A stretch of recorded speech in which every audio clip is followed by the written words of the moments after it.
And apparently, okay, now we are live on YouTube. Awesome. So thanks everybody for coming out to Pitch Day here on August 18th, 2021. We have two exciting companies that we're going to hear from in just a few minutes. But before we get started on there, I've got just a couple of reminders and announcements and whatnot. So first, the way we run this is we're clearly on Zoom and YouTube. This is being recorded. For our founders, we make two versions of the recording. The first is just your pitch from the time you say, "Hi, my name is Jeff," until you put that last slide up for questions. That part of the presentation, unless you tell us otherwise, is going to go up on our YouTube channel. We do get a lot of folks who come and look at those recordings after the fact that may not be attending today, but will be attending at some point in the future. So keep that in mind. Now, the second recording we'll make for each of you will be your pitch plus all the Q&A that happens immediately after your pitch.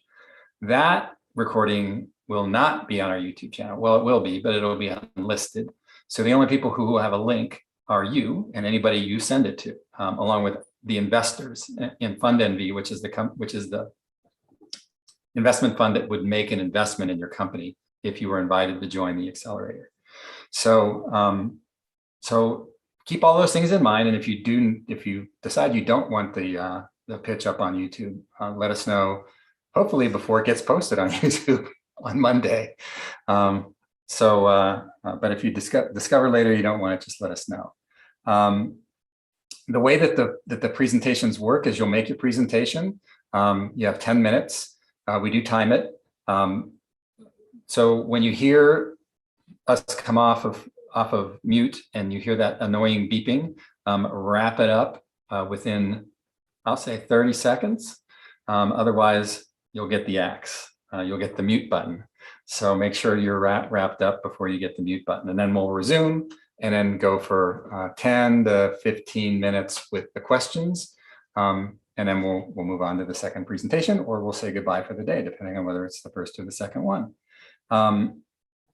Just a couple of upcoming event announcements. First, this coming Saturday on August 21st, Maggie and I are going to be at Tech Alley in the Arts District in Las Vegas. So if you want to come out, it's a cool new event that happens once a month in Las Vegas that tries to get together the startup and meetup communities in the Arts District to talk about a number of topics. What we're going to be talking about is how to do a good 1-minute elevator pitch, Tam Sam Sam, good startup 101, hygiene and upkeeping, and sort of the three biggest mistakes that founders make when they're pitching to investors. And then there's 3 or 4 other events that are going on concurrently, right within 100 or so yards of the place that we're pitching, which is at, I think, Stinko's, the flower shop in the Arts District. So please come out if you're in Vegas and see us there and see all the other cool stuff that's going on there. We're also going to be debuting, doing a soft launch of a new startup community, new online startup community for Las Vegas. It's the URL is Vegas.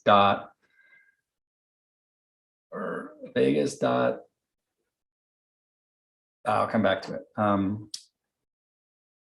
Here it is, vegas.dealroom.co. It's sort of a summary of all of the startups, businesses, universities, investors, everything that you want to know about the startup community in Las Vegas, if that's where you are. That will come online, soft launch. That's probably up and going now, but we'll officially announce it on Saturday, and it'll be officially announced, firmly launched right after Labor Day.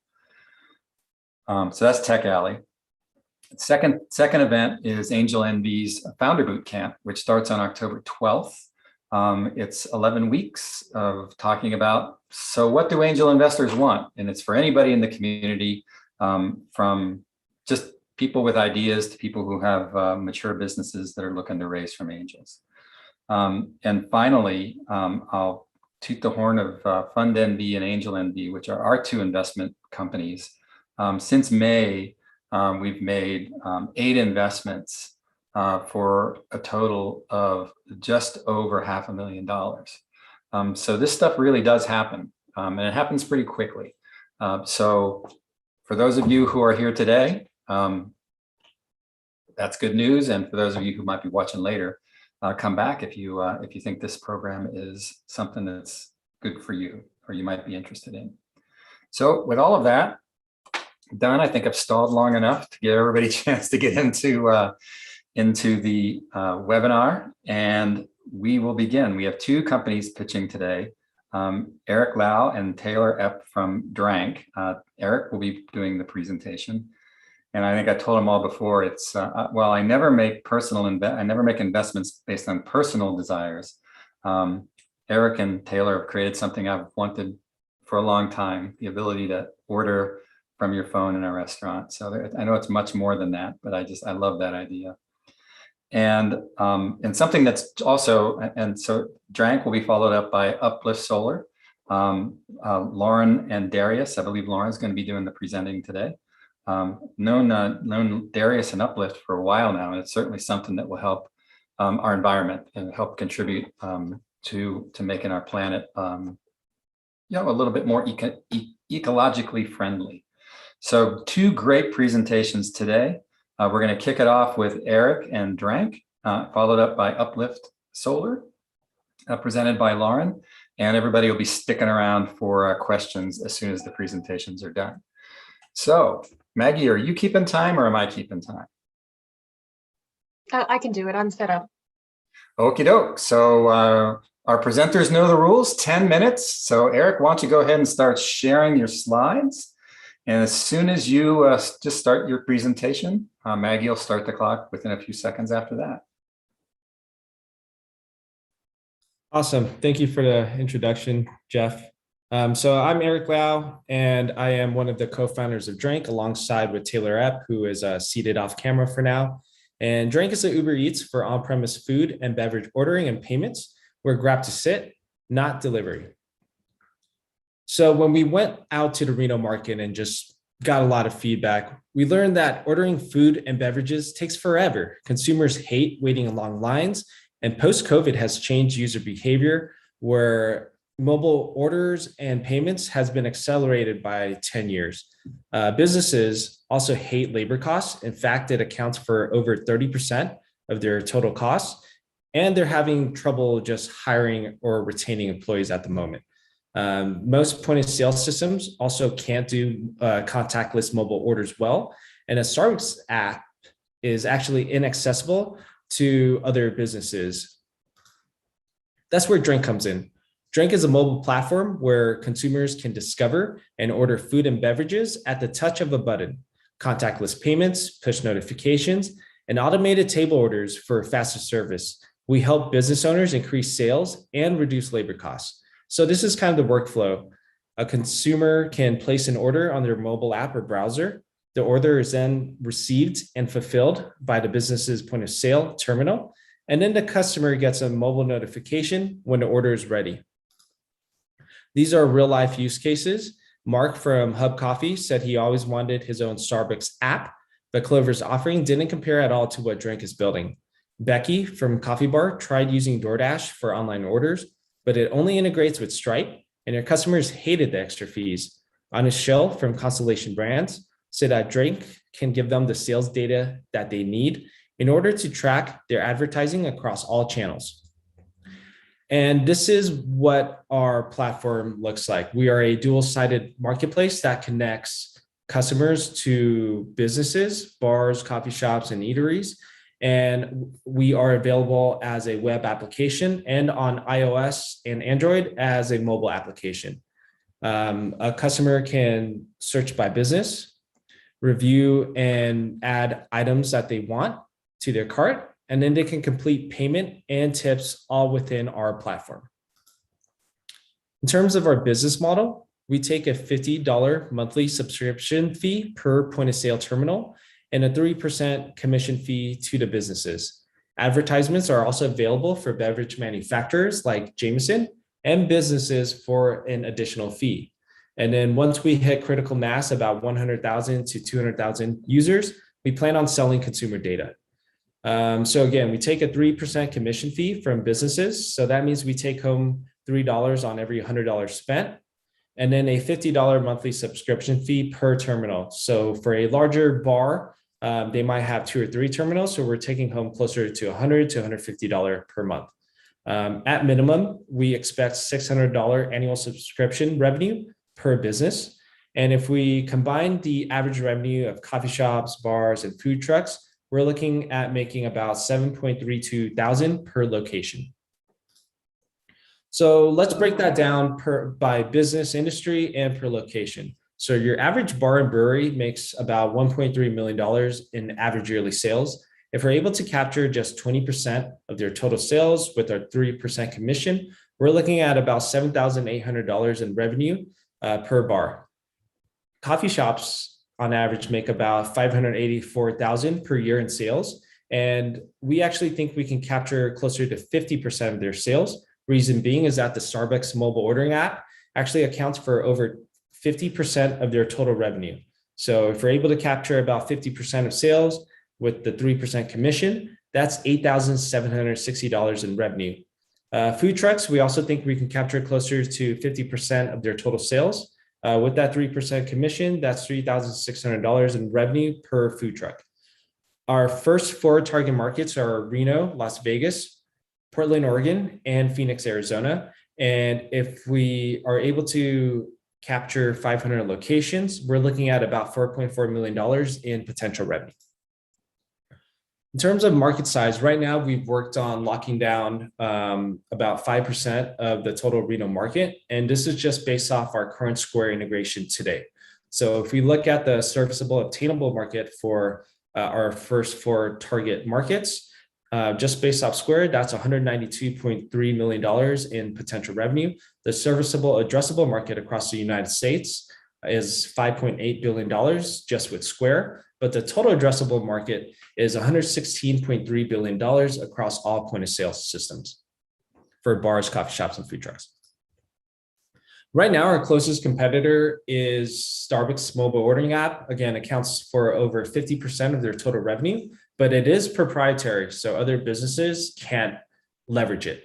So our next closest competitor would be Toast or Aloha, these traditional point of sales that we're also working on getting technology partnerships with.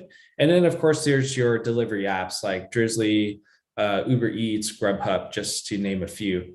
In order for these delivery apps to compete with us, they'd have to re-architect their entire payments layer and start integrating directly to these point of sale systems, just like we have.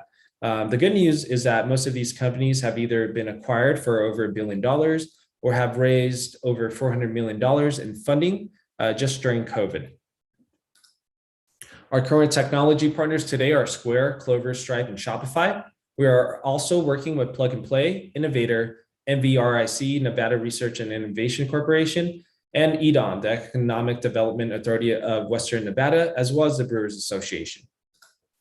Our competitive advantage is that we integrate directly to these businesses' point of sale terminals so that there's not an extra tablet that they need to keep track of. We automate table orders so businesses can turn over tables faster and increase sales. We also have a really easy to use user interface and experience, and our menus are always up to date because we integrate directly to the point of sales and are able to port those items over. We have a memorable design and brand in Drink, which we actually trademarked, and we help businesses reduce labor costs.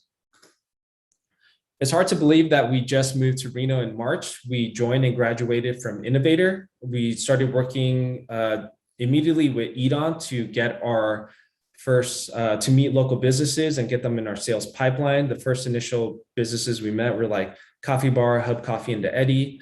We were able to lock down a technology partnership with Clover. We trademarked Drink and Drink Tab. We hired a new head of engineering.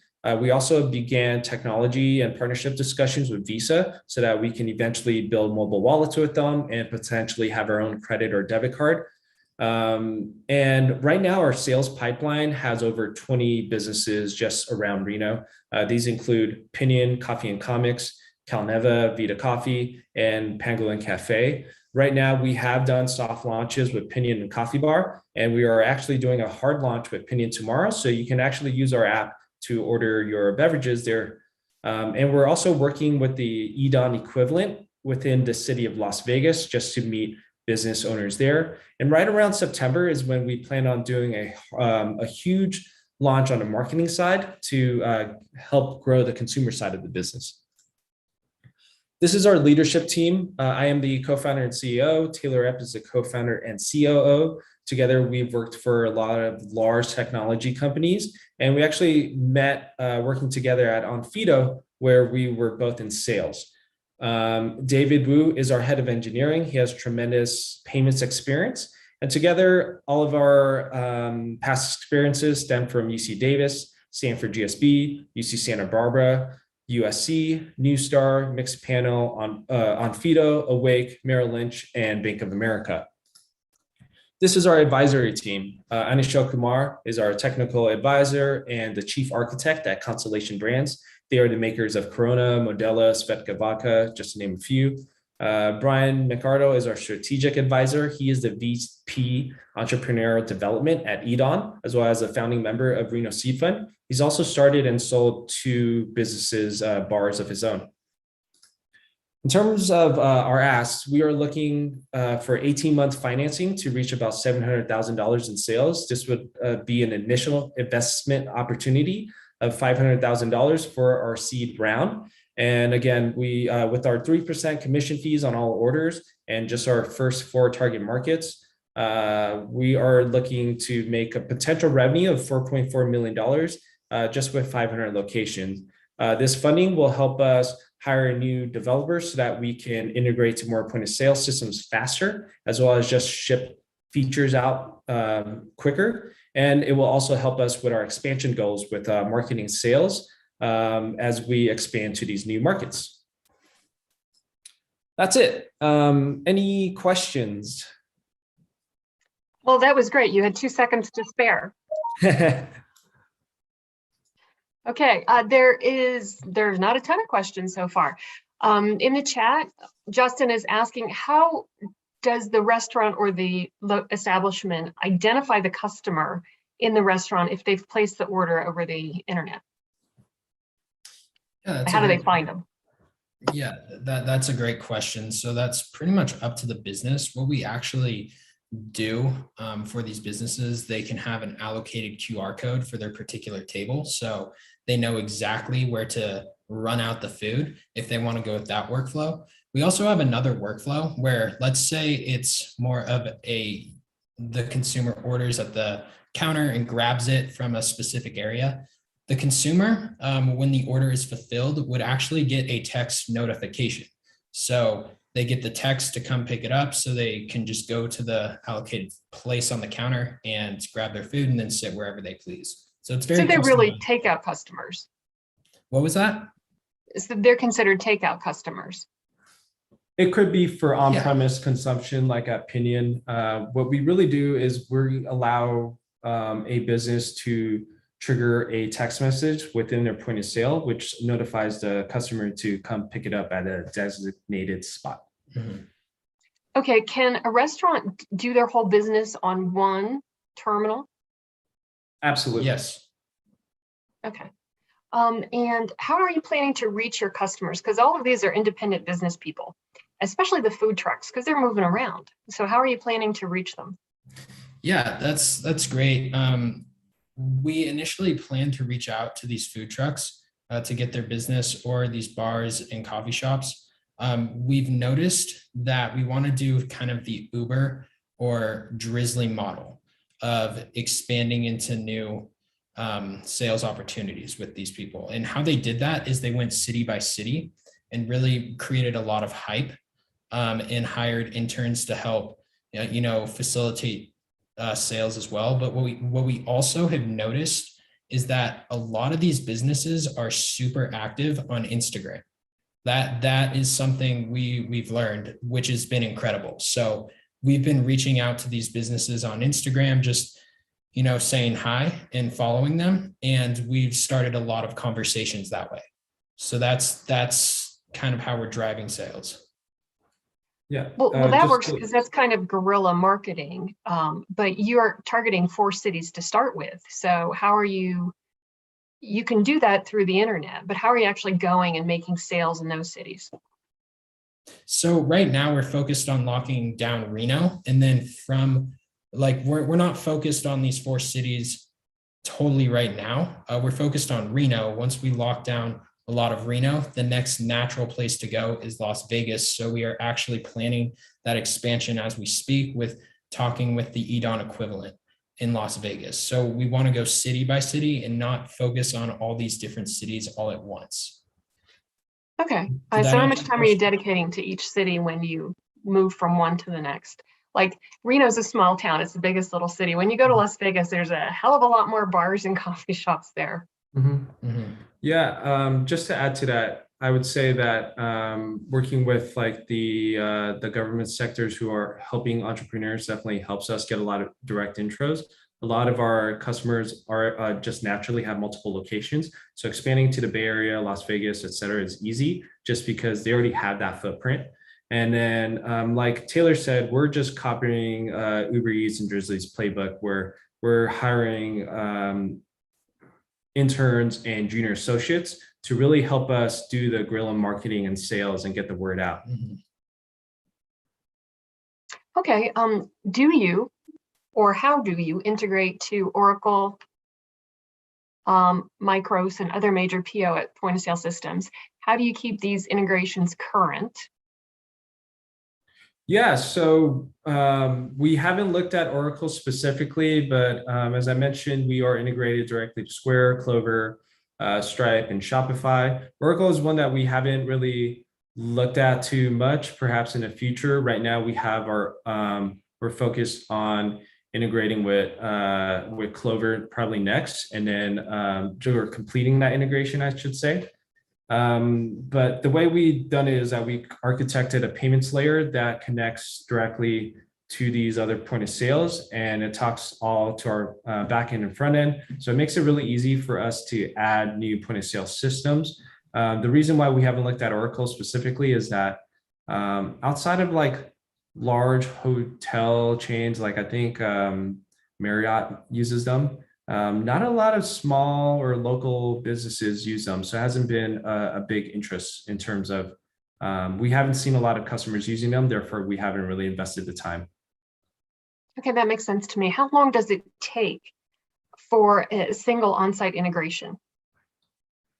Yeah, that's pretty quick on our end. For us to onboard a new business, all they have to do is create an account within our platform on our website with our website, and then we use an authentication with Square for them to log in, and then that's it. They're live on our platform. We have also created the ability for them to just tag certain items in case they don't want to sell their entire inventory on our platform. So it takes within a day, I'd say a day to the week. Yeah, okay. that's about the time. You know, a lot of our investors are from Las Vegas. So when you say the equivalent of EDON in Las Vegas, which entity are you talking about?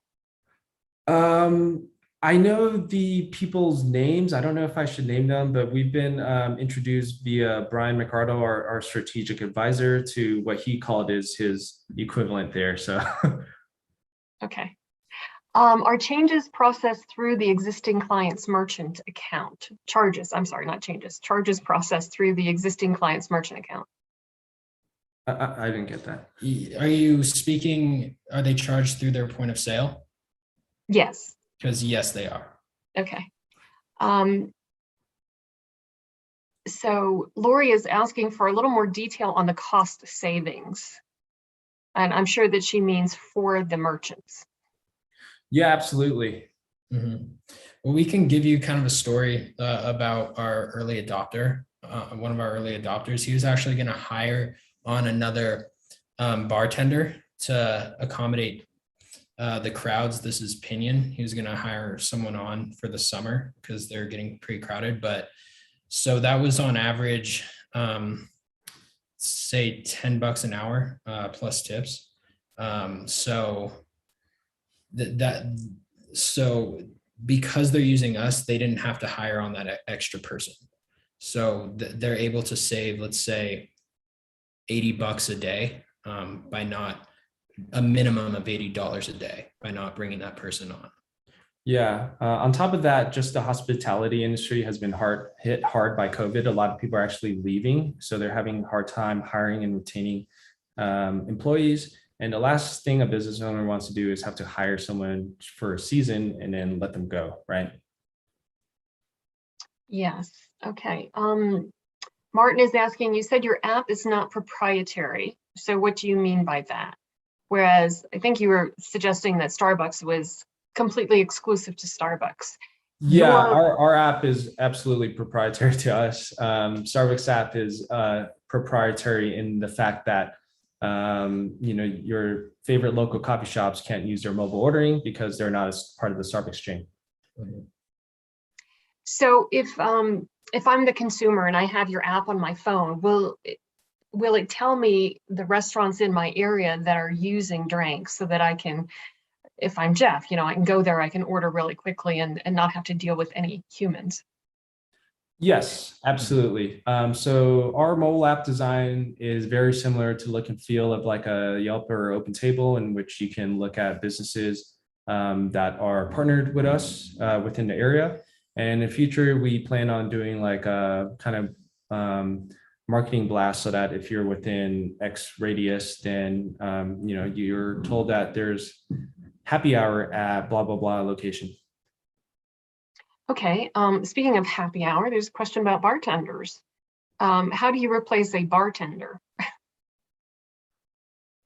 Yeah, you can, just because you can manage a crowd a lot more effectively with our ordering system. It's rather than having multiple bartenders where they waste on average, I would say 2 minutes or so on, maybe a little less, maybe like a minute, 30 seconds, just to go ahead and close out a tab, for example, to take the card from someone. So that 2-minute interaction is a lot of wasted time added up over, I guess, a shift, right? So basically we're eliminating a lot of that back and forth. So bartenders can do their job more effectively and pour more drinks and churn out more drinks. So that's really how our technology is enabling bartenders to just to be quicker. And so you need to hire less. So do you have a lead investor or do you have a minimum investment? Right now, we are looking for a lead investor. Dollar amount, it's not hard set, but what we're looking for is more strategic investors who can, outside of the capital, can help us potentially introduce us to other investors or business owners who could leverage our platform. So nothing set in stone, but we do have signed safes already. Okay, does that answer your question, Jeff, or do you have more? Okay, so Toast provides what seems like a very similar offering to yourself. How closely have you looked at what they're doing and how are you different? Yeah, so of course, Toast, we know what they're doing. They're trying to do the whole suite of things but they're limited to simply their own POS users. So what we're trying to do is partner up with a lot of these POS providers so we can, it doesn't really matter what point of sale they're using. So that's really how we're different from Toast in that regard. And we are still trying to lock down a partnership with them. We've talked to some of their people within their partnership team. And that's something that's on our horizon, is to actually buddy up with them. Yeah, we are a dual-sided marketplace. We have more flexibility in what we can do with data versus them and their PCI compliance for being a point of sale. Okay, so they're a point of sale system. Whoever asked the question didn't realize that, so that's informative. So Lori is still trying to get a handle on the market segmentation and which types of businesses are really ideal. You've identified 3 where there are interactions between customers and servers of some sort, but it seemed to me from your Tam Sam Sam stuff in your different markets that coffee shops seem to be the sweet spot. But yeah, one of your first customers was the Eddy and Pinion, right? So where are you really going? Yeah, so that's a great question. We're more, we see the low hanging fruit as more of who is leveraging Square versus if they are a bar versus coffee shop versus eatery. In that right now we're constrained that our sales pipeline exceeds our development resources, which is why we're looking for funding. So right now, even though we have these technology partnerships signed, we are only able to support Square at the moment. So regardless of, I guess, what specific industry or function they are in, we're more looking at what point of sale systems are they using and can we support them today versus a month from now, 2 months, et cetera. Okay, that makes sense to me. So you need developers to integrate with the other POS systems? So they already have APIs. You're not having to create them. Yeah, absolutely. We're very picky on technology partners. Someone mentioned, I think someone mentioned NCR, but NCR doesn't have any public APIs, nor do they offer contactless payments. So we haven't really tried to discuss too much with them about integrating. But these more, I guess, progressive kind of point of sales like Square, Clover, they absolutely have APIs and a whole app store just for their own apps or for businesses integrating directly with them. So those are the kind of technology partners that we love. Okay, so you recently brought in a VP of engineering. Are either of you two technical founders, software dudes? We both worked in technology sales. We both have a little bit of coding experience. I did like a data science boot camp, so I know like little Python SQL, but I don't recommend that you trust it at all. Yeah, we primarily work together in sales within fintech. So we would talk with these kind of larger fintech companies daily about their problems and are pretty well versed in that realm. Okay, and so the Mr. Wu that you brought in, who's the engineering guy, he's a software dude. Yeah. Full stack developer from Bank of America, Merrill Lynch, ton of payments experience. Right now, I'd say that I'm more focused on products as well as helping with sales and fundraising. And then Taylor's more focused on sales, marketing, partnerships. Mm-hmm. Okay, and so the software that you already have in place, who wrote that? Who wrote the specific code? It depends which portion you're asking about. I created like the website. David has done work on majority of the platform. And then we also have, get some UX help just for Figma, just to get the UX designs to make it easily be able to port over to code. Okay. I think that exhausts our current questions. Does anybody have any more?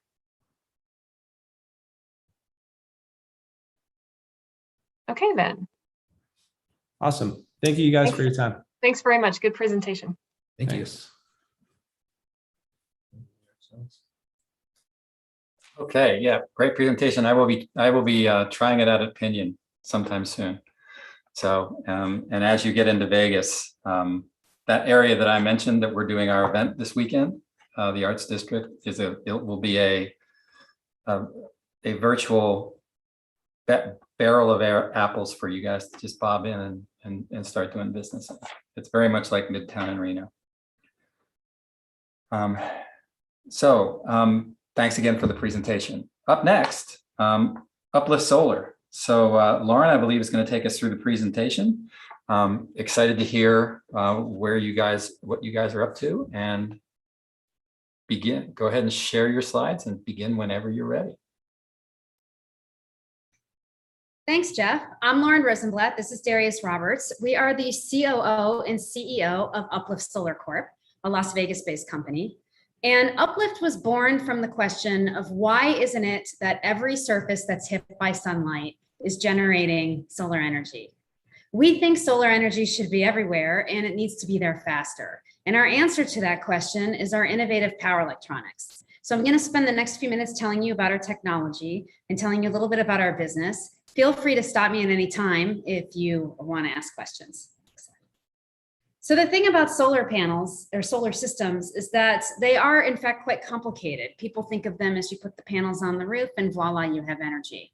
But it takes a seasoned and well-trained solar installer to put the systems together and make them work. A lot of the questions focus around how to arrange the panels to avoid shade and increase energy productivity, what components to use, what manufacturers to rely on, what the costs are going to be, what kinds of value adds the customer wants, like an app to interact with the system or energy storage. Importantly, the solar installer needs to think about module level power electronics, which have become important for rooftop installations, and they drive performance of the solar system overall, but they might not be compatible and they may add cost. So a little bit more about the solar module level power electronics is that they have captured 80% of residential installs in the US and 20% of commercial installs in the US because of the way that they drive performance. That market has grown from 700 million in 2019 to an estimated 3 billion in 2025. It's a hyper growth market. But what's interesting about module level power electronics that are available on the market today is they serve such a small segment of where solar is and where it's going. The panels that you see on your neighbor's roof or on the top of a big box store is what these module level power electronics are compatible with. They attach on the back in a black box. But there are a lot of environments like metal roofs that are super hot, or innovations in solar such as building facades where there's not a lot of space behind them, flush mount solar tiles and shingles where the black box doesn't fit. That's also a fast growing market. And other solar innovations like portables for RV and marine or the tops of long haul trucks. These module level power electronics cannot serve these markets, and Uplift can. So I want to tell you a little bit about the technology and how.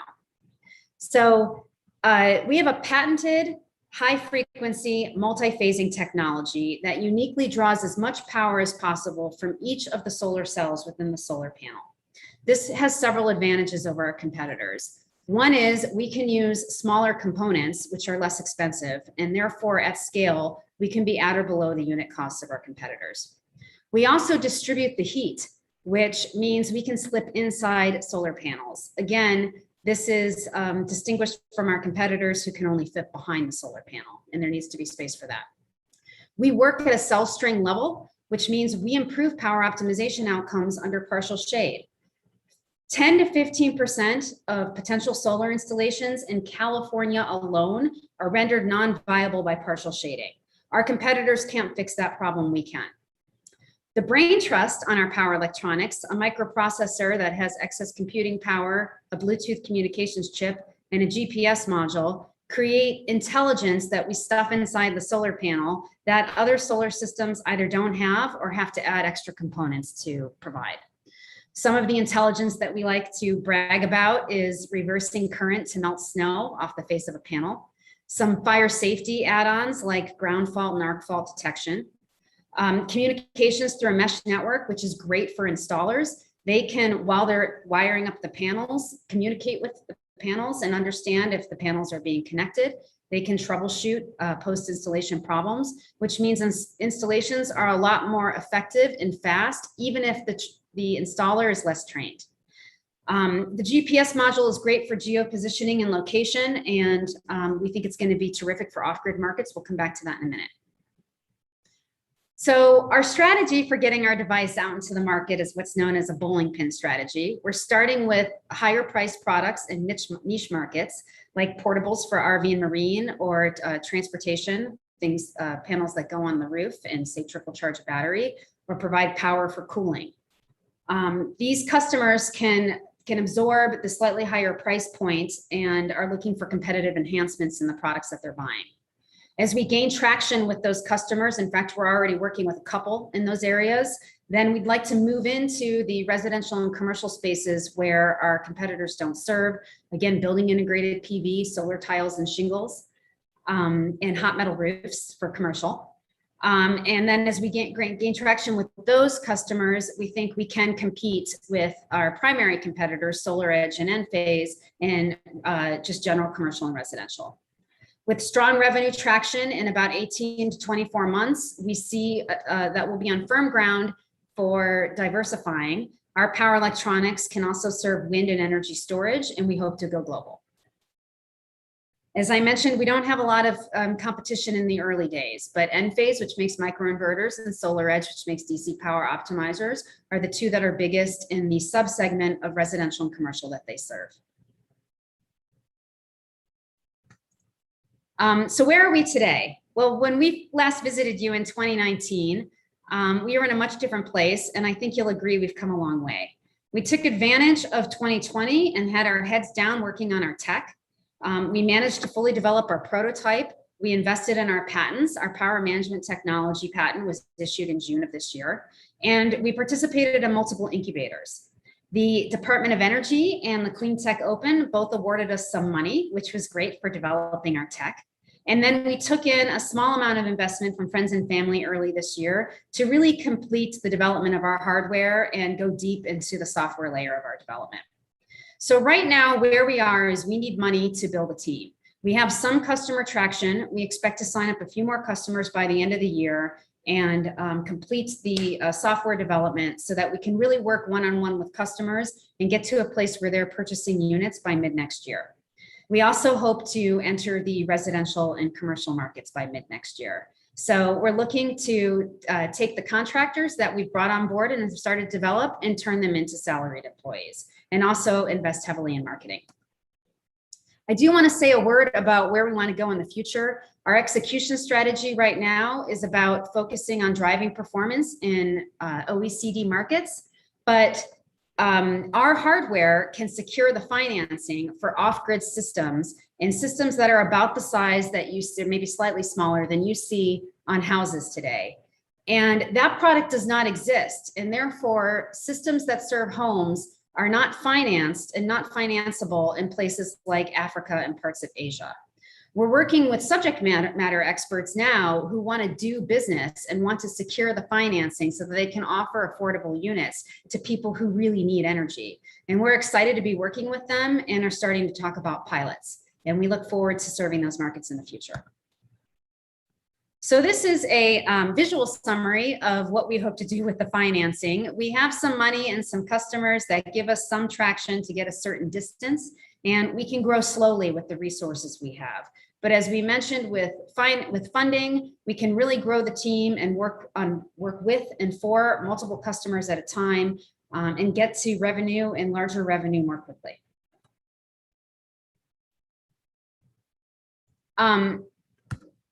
Just a word about team. We have a terrific team with a lot of talent. We've added some contractors who are very techy and are really helping us out with the hardware and software. We've been very pleased with them. We have some terrific advisors. Chris Cook, who was a founder at SunEdison, really knows the industry. And Luis Morales, who was a high up executive at Enphase, as I mentioned earlier in the presentation, that's a competitor of ours. And he's been really great with the perspectives on the industry. So this is our last slide. We're looking for 3 million for an 18 to 24 month runway. We believe that's how we will get to strong revenue traction and a point where we can take in additional equity to really go global and diversify into non-solar products. I think the key takeaway from this slide is that we're investing highly in people. So we're hoping to bring people in, people that will stay with us in the long term and really help us make our tech go. Thank you. Okay, so you also did well. You have 30 seconds left. So let's get into it. It looks like a really small little PCB. And do you need one in each panel, or how does that work? Are you strung together somehow? Yeah, we have, right now we have 2 different form factors, and both of them would be 1 per panel.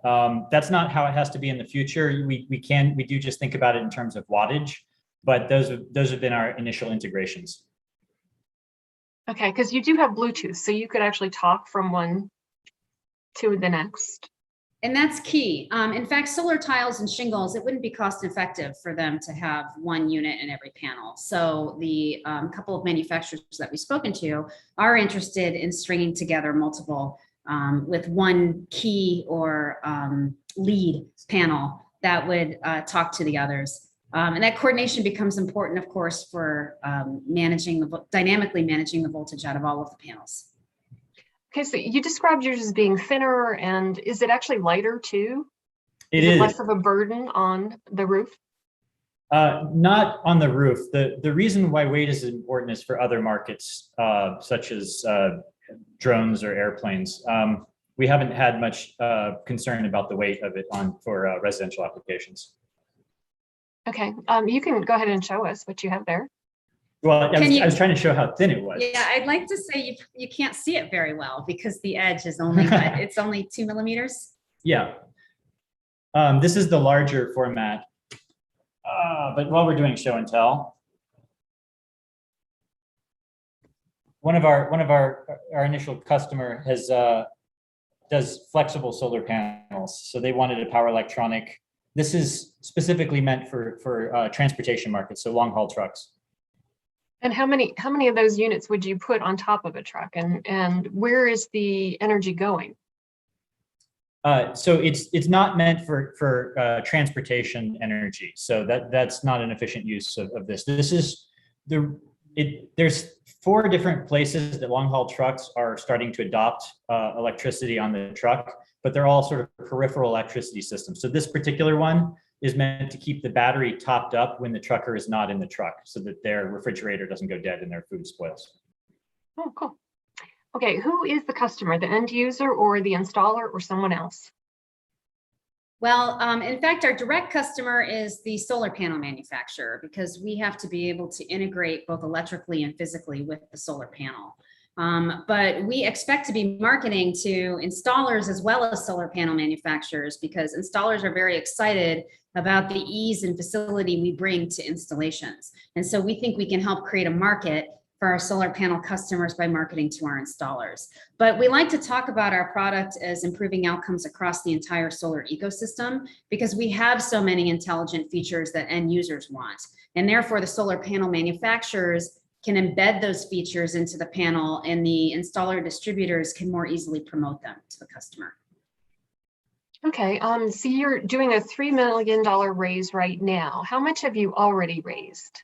I know you had a friends and family round and you've won a few grants. We have managed to get about $230,000 in non-dilutive funding, and then we took in $250,000 earlier this year.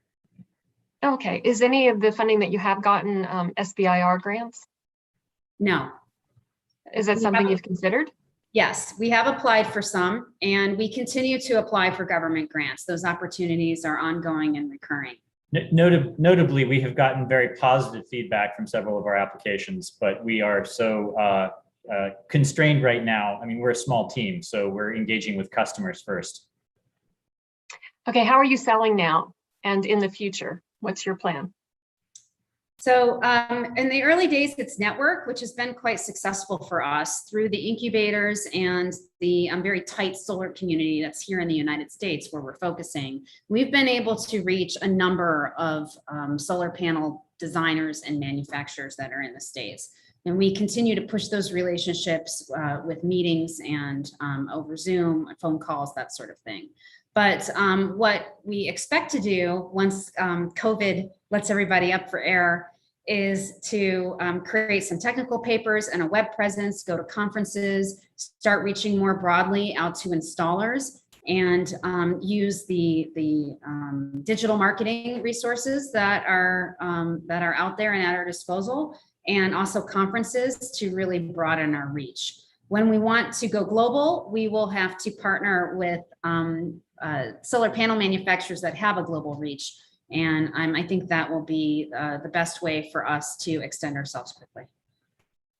Okay, how much height does that one unit that you were putting on top of a truck, how much height does it add to the truck? Well, this is, I don't remember the exact measurement on this. I think it was, I mean, the solar panel itself is about 1/8 of an inch, and we add about 1/8 of an inch to that. So less than an inch. Oh, far less than Less an than a inch. quarter inch. Okay. All right. That's not going to make them miss any overpasses or underpasses. No, no, and it shouldn't even affect the aerodynamics. Cool. Stephen is saying he's still not sure what Uplift does separate from the included inverters or DC step up. So our technology, we have execution skill, which is separate, but in terms of the competitive advantage of our actual technology, we have different boost converters here. So this is very unusual to have separate boost converters. And what we're doing is we're lowering the amperage that each of these boost converters sees, and we're spreading out the heat that's generated. That's why we don't have a big fin like our competitors have. Like they have to spread out a lot of heat from a single point source. And the reason, another way that we can get this so small is that we're doing it at a very high frequency. So we're using the components that have become very cheap because of cell phones. As cell phones have gotten, we're using the components, the ceramic capacitors and the speed of the microchip in order to more aggressively manage heat.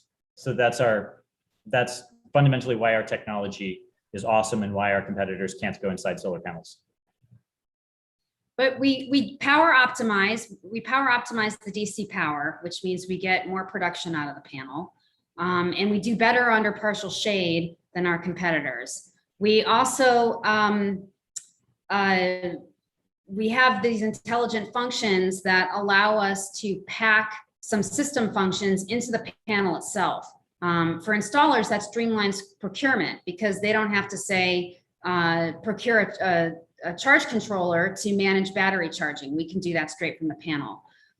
Some of the features that our intelligence provides, like managing the actual power in order to secure the payments, we can turn the power off if the pay-as-you-go customer doesn't pay for the system that month, is the sorts of things you don't find in any other systems, even if they have an LPE, at least not inside the panel. Did we talk about snow melt? Oh, and I think I did mention one of the things we're very excited about is we can reverse current from other panels or from batteries and melt snow off the face of a panel, which really improves productivity. I think the statistic is an average of 11% of production from solar panels is lost in snowy regions because of snow. And we think we can recapture that power. But forget the actual savings. Imagine, if somebody can walk outside with their cell phone, gather their friends around, push a button, and have all the snow slide off the roof. Well, that would be a picture.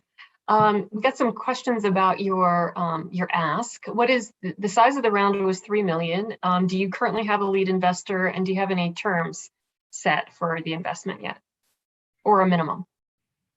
We have a strategic investor. They're in the building materials industry. They have toyed with the idea of being a lead, but are also willing to not be a lead. So we're talking to some other people who are thinking about it, but we haven't identified a lead yet. And we do not have terms yet. Okay.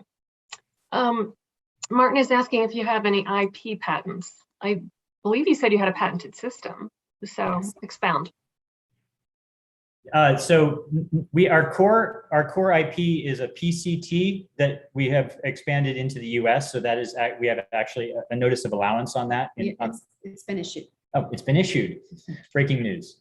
On top of that, we have kept that patent family alive and also issued a continuation in part for some related IP. Our patent attorney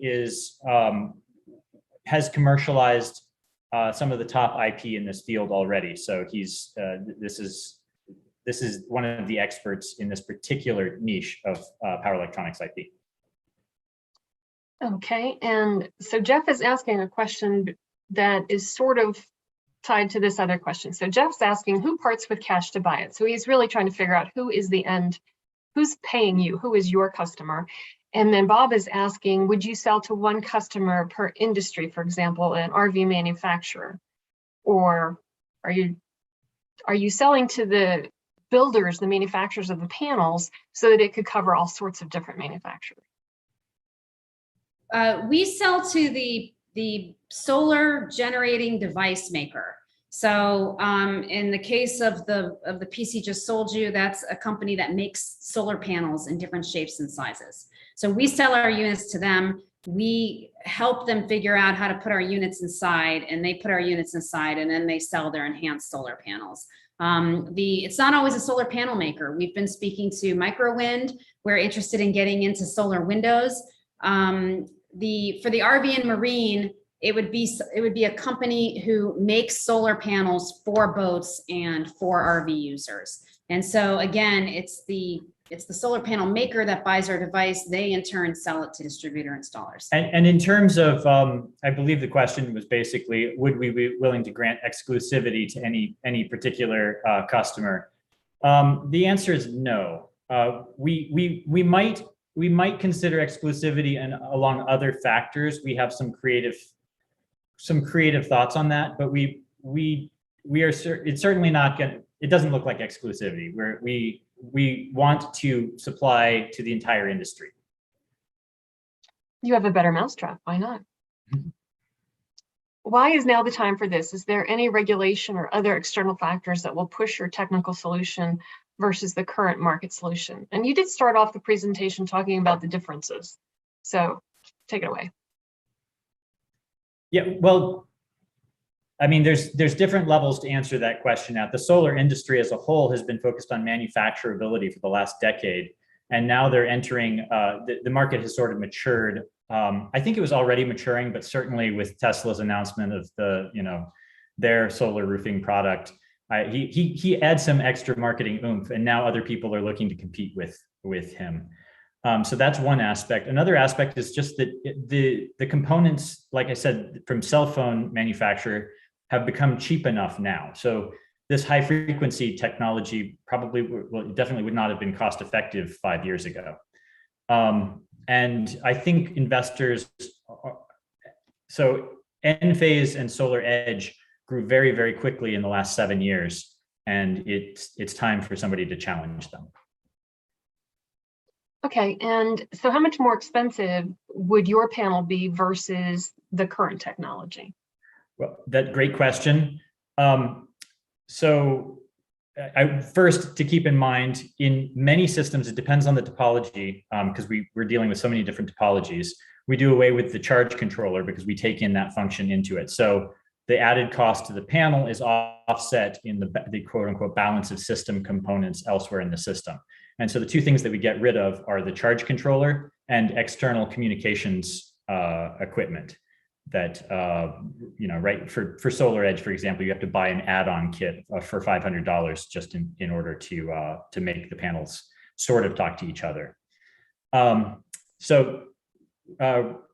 Bearing those things in mind, just looking at it, so we are cost competitive. So yeah, higher level, we are cost competitive at a systems level if we can get to about 100,000 units sold for regular residential panels, and we can sell it for a much higher margin on specialty panel types, and we haven't fully explored what we can sell it for in those markets. Yeah, in other words, we don't add more to the cost of the system than our competitors, but we save costs on the system. And as we gain traction over time, I think it will be apparent that we also save on installer costs. Plus you have more features. Because training is such an enormous hidden cost in installing solar. And also time. I mean, the app will make it just faster and easier to get it right. Okay, can you go over again how you would be able to melt snow with your panel? Yeah, so 99% of solar panels right now, you could think of them as three sort of horseshoes of strings. And then across the base of each one of those horseshoes is it's a little, they call it a bypass diode. So if you try and pump energy, so if you have another black box, we're sitting on the back of a solar panel and tried to reverse the negative and the positive, it would effectively just short circuit it, and none of the energy would go into the solar panel. Because we are inside the solar panel and we get rid of the bypass diodes, which are one of the major modes of failures of existing solar panels, by the way. Because we're inside, there's no bypass diodes. So we actually can reverse the energy. This is not, we haven't patented reversing the energy. This is something that people have tried to do in commercial systems since the 1970s. But we never set out to do this. We just realized we could do this as we were developing our technology. So it's really simple. All we have to do is cross the streams. And the software will have an algorithm that manages the reverse current to make sure it doesn't burn up the panel. That is the true art of it. Yes. Okay. And so how does it know when the snow is gone? It's our device is a sensor. It's how we do the performance monitoring and reporting to the operator owner. So it senses movement and vibration and voltage, current, temperature, and that will just be part of the algorithm. Okay, and does it interface to utilities for power buyback? So the better place for managing energy from a node is from the inverter. And so it's really, I would say, unnecessary for us to add that layer for net metering. But the what we can do, and we're working with NREL on this project right now, is we can edge compute with our device. And so NREL has a very special algorithm for forecasting solar energy. And we are putting their code on our board and experimenting with how we improve the results of their algorithm by using very site-specific variables and inputs into their algorithm. What's interesting about that is that solar forecasting is a very important aspect for operators of the grid to appreciate when they might be about to lose a lot of power and have to replace with, say, a natural gas plant. And so when we increase the penetration of behind the meter solar, as we're doing in places like Nevada and California, the amount of production and a drop off of production becomes quite significant for these grid operators like the CAISO or like NV Energy managing Nevada. So what we hope to do is eventually be able to take all the data that we're generating from all of the Uplift panels that are distributed around on rooftops and inform the grid operators of what's going to happen with the production, in part by relying on special algorithms like NREL developed. Cool. And so do you have a sample available to see, a demo panel anywhere? Well, the one that we showed you is the best example. We had some demo panels that we put on our pilot project in Puerto Rico. We have installed Uplift enabled panels on top of a warehouse in Puerto Rico that is an agricultural packing house. It's off grid, and it couldn't get an electricity line drop from the utility there, and it really needed to have cooling, a walk-in refrigerator and air conditioning. It takes in produce from all the surrounding farms and is the only way to get the produce to market by packing and distributing. And so we put in an off-grid system. We're reading data now from that system, and that was our first test. But again, this truck top panel is the next generation, or I should say a different permutation of our power electronic. And as Darius mentioned before, this one is quite small. So this is a sample of a smaller one. This panel is a 40 watt. Okay, and then Jeff has asked this question twice, but I haven't 3 times now. Is there a minimum level of investment, or can someone invest 100K? Or do you require a minimum of 25,000? What's your number? Oh, $100, not 100K, $100. Probably not $100, because we're looking for 3 million. Yeah, that would take a while. A lot of people. We have talked about taking less than 3 million to give us a shorter runway, and then moving into an equity funds, another funding round sooner rather than later, in which case we might drop down to somewhere between 500 and $1 million for our raise. And in that situation, I think the minimum would drop from, say, about 250 to possibly 100,000. Okay, did you get that, Jeff? 100K if they change their current thinking. So that's the minimum per investor. So Yes. That's what I'm trying to get at is, if somebody came along and just loved this, but they had, hey, can I get on? Can I invest $1,000? I have 5,000. Can I invest it? Or if you said, no, we're not going to take money, we're not going to take any chunk that's less than 25K. Because every one of those people go on your cap table. Yeah, exactly. I think that our concern about doing that is that we don't have a lead investor right now. And a lead investor is super important, especially in the solar industry, because of how quickly things scale. So we need that person to. So they may impose a minimum. Right. Yeah. And we need that person to help us set up our next round after that too, because they'll be well known in the industry and their reputation will help us. Okay, last question. Somebody from the Rebel Venture Fund, if you know about that, it's associated with the University of Nevada, Las Vegas. They're asking if we can share your pitch deck with them. Yes. I think that'd be fine. Okay. All right, Jeff, take it away. Awesome. Thanks, guys.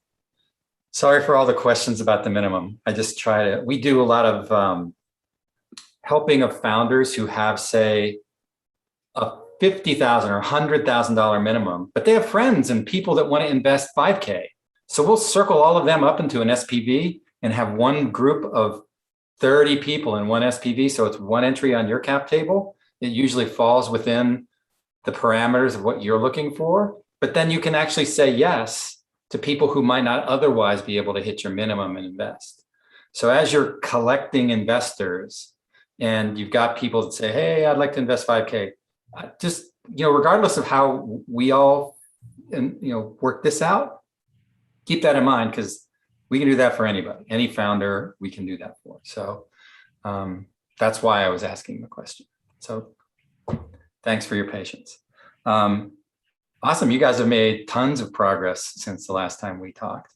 It was pretty early days, I think, when Darius met us down at the what we call the IK, the International Innovation Center at Vegas. So thanks for the presentation, and it's good to meet you, Lauren. So thanks. So what's going to happen now is we are going to ask all of our LPs that have listened here today and might listen to this on YouTube later on, because not everybody can make it at 2 o'clock on a Wednesday, to give us feedback. We're going to share that feedback with you. That usually takes, well, it really depends on how quick we all are at getting our feedback in. We like to have it back in by the following Monday, but that rarely happens. So usually it's about a week after that, by the time we get everybody's input in and we can put it together and give it to you. So you'll get that input. And then usually within a few days after that, our investment committee meets. And then we decide, if we can, what to do based on the pitches here today. A lot of times what will happen is, wow, that was awesome. We need to have you in for another 45 minutes or an hour or so. And then we'll schedule a separate time for you to meet just with our investment committee, and any one of our LPs that want to come to that meeting as well. So that usually takes, another week or so after that. So usually within 2 or 3 weeks, depending on exactly how the calendar plays out, you'll get your feedback, and you'll get an answer or an invitation to another meeting. And then we'll go into more detail at that point. If we know it's just not a match, or we don't think we can help, we're usually pretty quick about getting back to you with that information.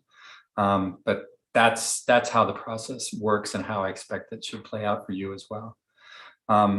So that's what's happening next. In terms of the rest of this presentation today, I want to just say thanks to everybody for coming out. We heard 2 awesome presentations. Now I know that you're probably going to be competing hard with one another. Eric and the folks that drank, Eric and Taylor, and Lauren and Darius. So I know it's awkward to have 2 direct competitors on the same pitch day at the same time. So hopefully everybody will be able to get past that. So I'm really looking forward to see how our investors react. And I wish